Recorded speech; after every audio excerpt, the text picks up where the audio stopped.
Are you blessed? Amen. Do you want to be blessed some more? Amen. Okay, well then, let's call on our feast builder and main preacher, Brother Arun Gogna.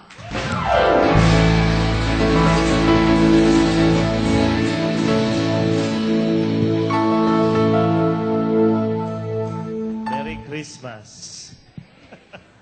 Ito ba ay Christmas o Halloween party? Huh? Are you excited to be here? Sabi mo nga sa katabi mo, I am excited you are here. Are you ready to receive God's surprises today? Can you tap someone next to you? Tapikin yung pinakamaraming tao at sabihin nyo, receive God's surprises.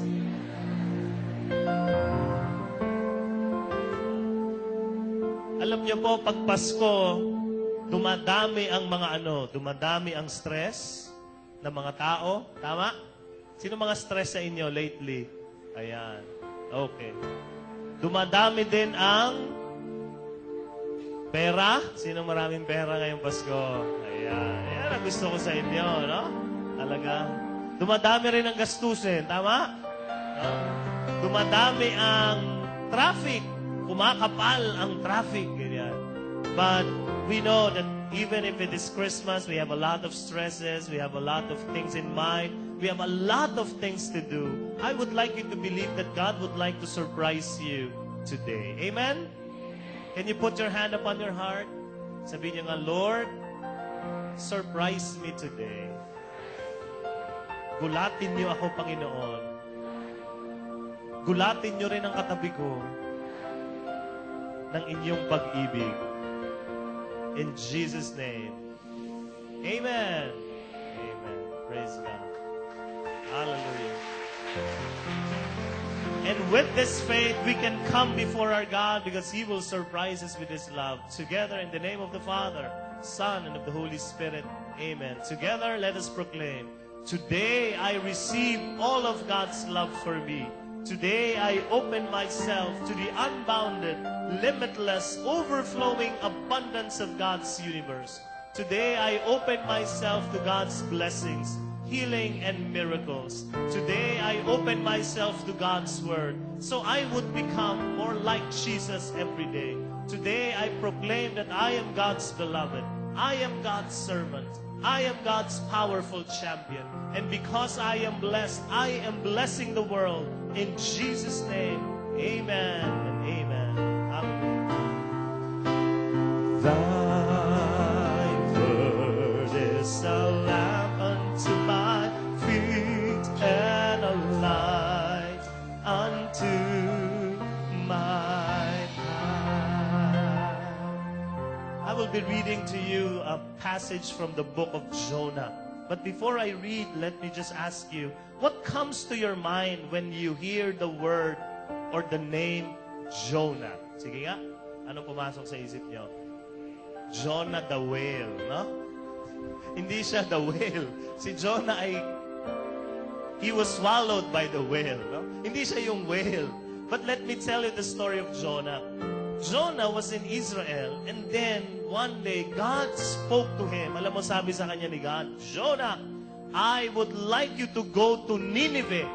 Sabi niyo nga, Nineveh.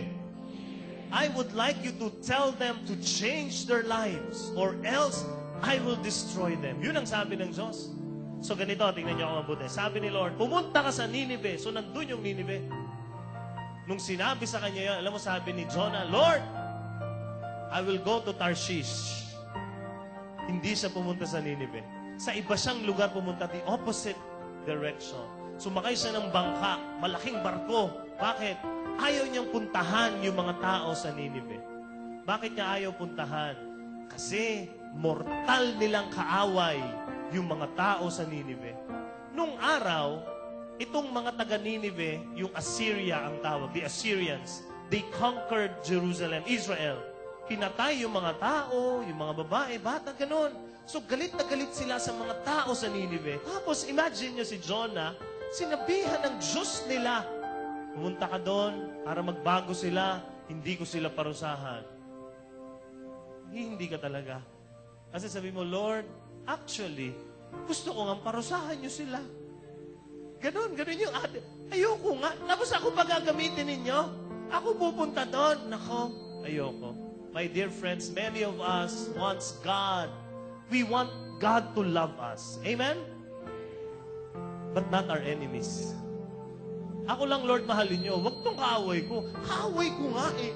Dapat pagkaaway ko, pagplanuhan nyo na, Lord, ng masama. Ako mahalin nyo. Ako inargabyado. Siya, wag. Ito, baliktad. Ano sabi ng Diyos?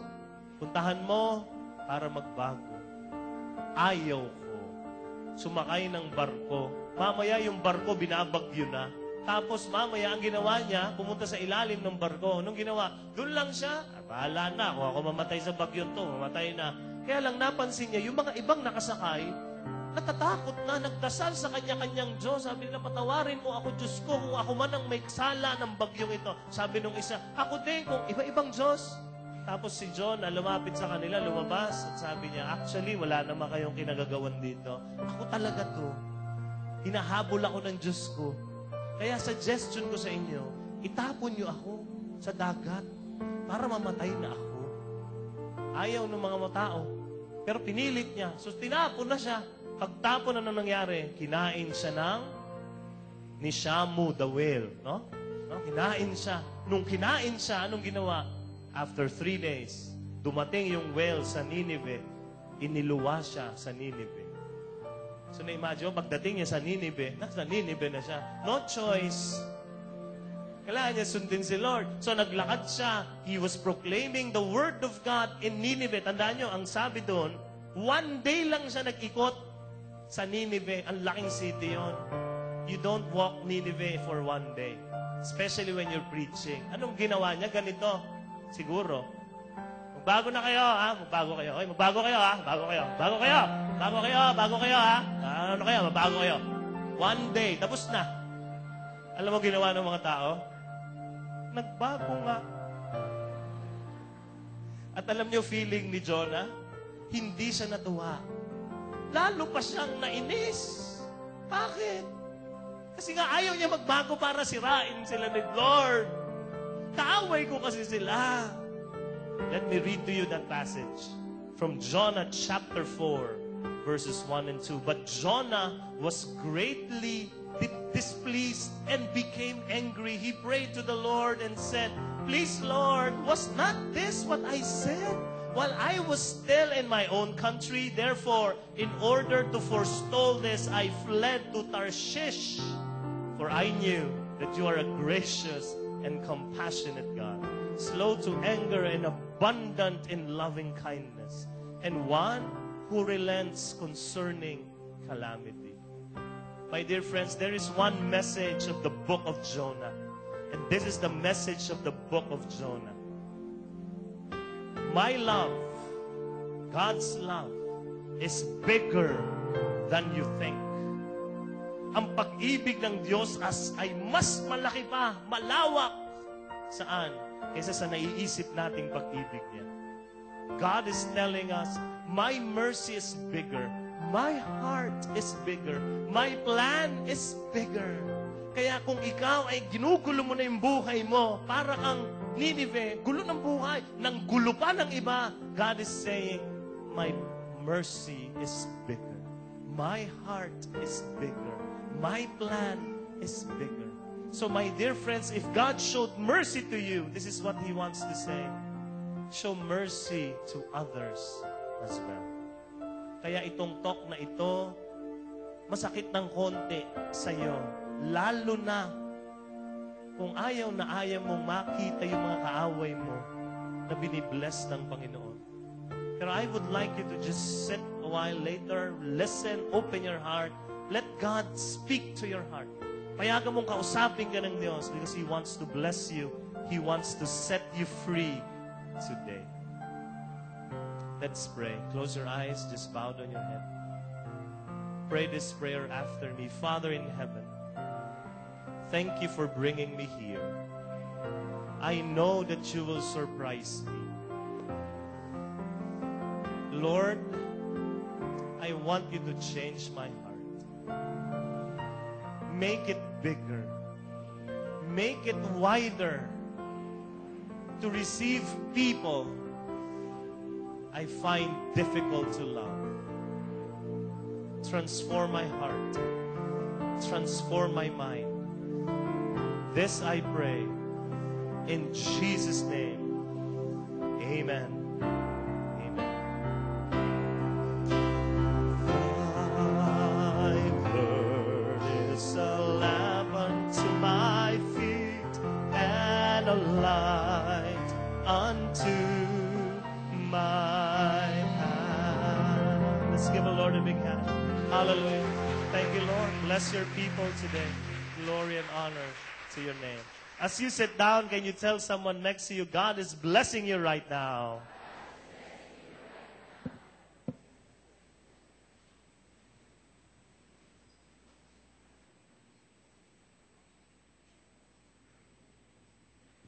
Alisin ko rin ang aking outfit. Mainit pala.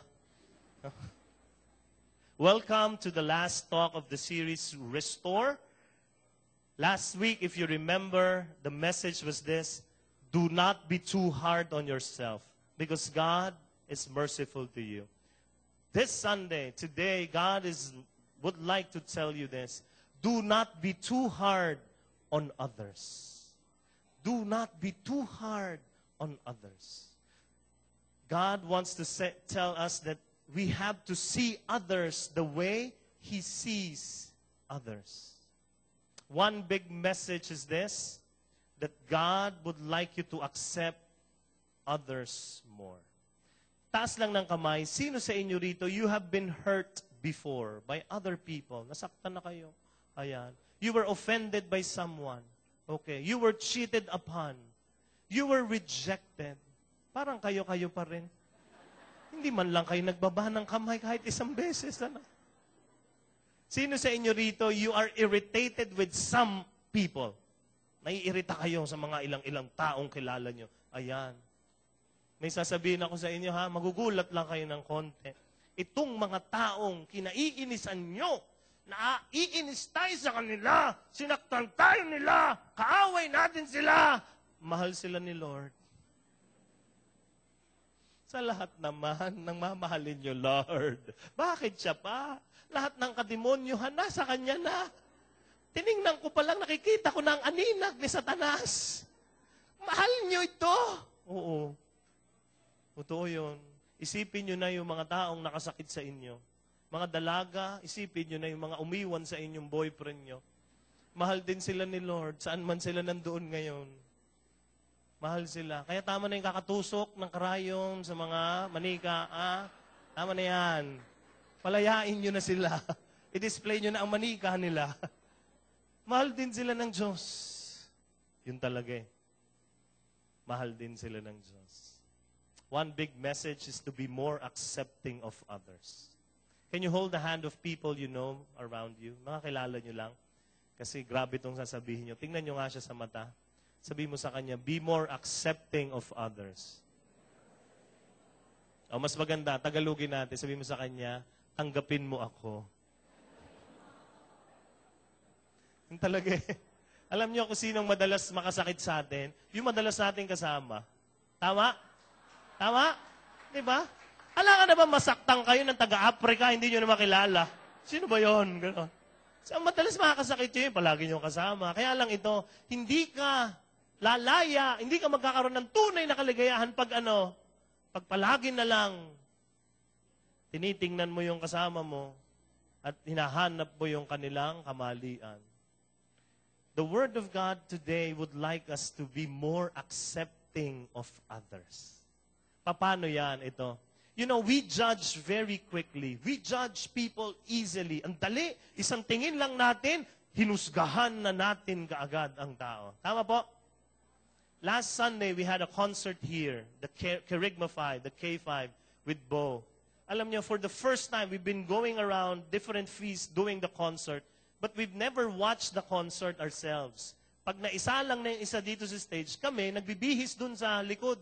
Katulad nung iba sa cinema sila nag-concert. Dun kami sa fire exit, nagbibihis. Dun ang dressing room. So hindi namin sila nakikita kung sino man. But last Sunday,